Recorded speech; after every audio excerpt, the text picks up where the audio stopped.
They had to make an incredibly difficult decision today for a change in leadership of our football program. 5 games into his 8th season as Wisconsin's head coach, Paul Chryst was informed that the team was moving on from his leadership. Chryst led the Badgers to 67 wins, 3 Big Ten West titles, and a 6-1 bowl record. But recently, that success hit a speed bump. UW is 15-10 in their last 25 games, and just 5-12 against teams ranked in the top 25 since 2018. And after back-to-back blowout losses, Chris McIntosh decided it was time for a change. This is a decision that's based upon where we're at as a program.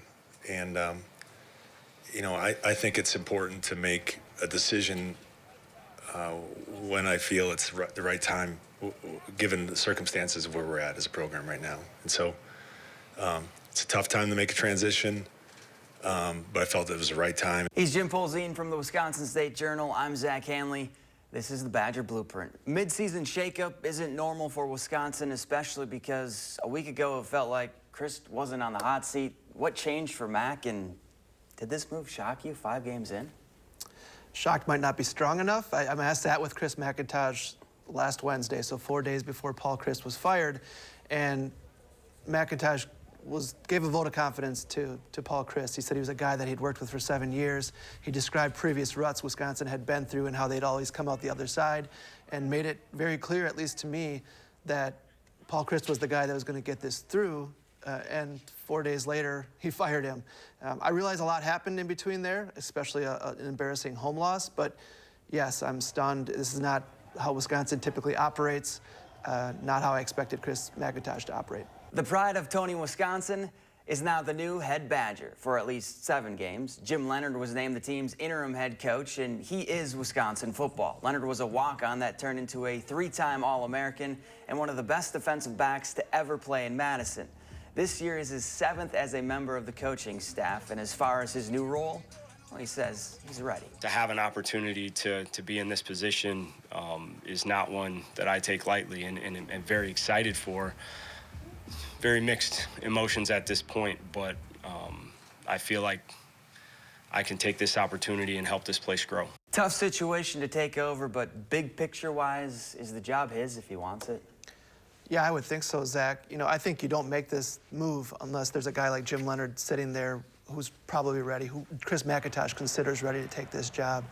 And I'd be surprised if he's not the coach in the opener for 2023. I realize that Chris McIntosh has already fooled me once, so he could fool me twice. But I don't think you judge Jim Leonhard by wins and losses down the stretch here, because you're putting him in an incredibly difficult position.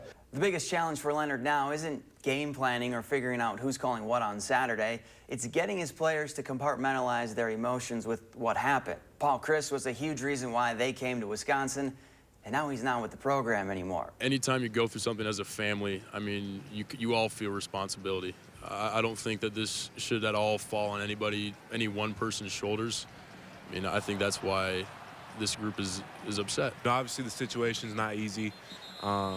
And nobody wanted to see Coach Chryst go. So I think for me personally, it's fuel. You know, like Torch had mentioned, it's really on us. You can't really imagine what it's been like for those guys this week, Jim. Yeah, I mean, you sometimes forget that these are 18 to 22-year-olds and their emotions are raw. And not just the players either, but it's the coaching staff too. Some of those guys have been with Paul Chryst for a long, long time. So I think part of them is feeling for their colleague and worrying about him. I think a Monday, the first 24 hours on the job for Jim Leonhard, a lot of that was spent just dealing with emotions. Forget the X's and O's, forget Northwestern, forget scouting reports. It's just trying to get this team in the right place emotionally, and that's not an easy task for Jim Leonhard. Now, a move like this can go one of 2 ways. They can either rally around each other and turn the season around, or not. And Leonhard knows it's time to prove what kind of team they want to be. There is no special talk. There is no players-only meeting. There is only coaches-only meeting, right? It's getting it done at this point, right? We know the issues, right? We know we have to play better. And coming up, there is still a game to play. Why a trip to Northwestern is always a tough out. More Badger Blueprint next.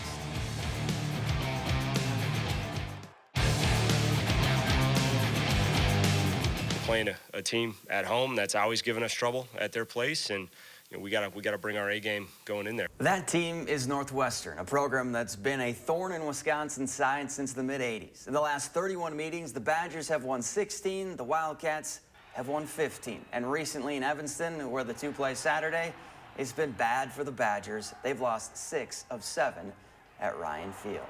Jim Leonard never won there as a player. Will he start off his head coaching career with a win there? This is a tough one to predict. I mean, I think most weeks have been tough to predict. This is really tough. I'm going to say Wisconsin wins 14-13, but it's all based on how they are emotionally. I think the guys rally around each other and get it done as well. It's probably going to be an ugly win, but a win they desperately need. Badgers by 5. And that's it for this week's Badger Blueprint. Thanks for watching.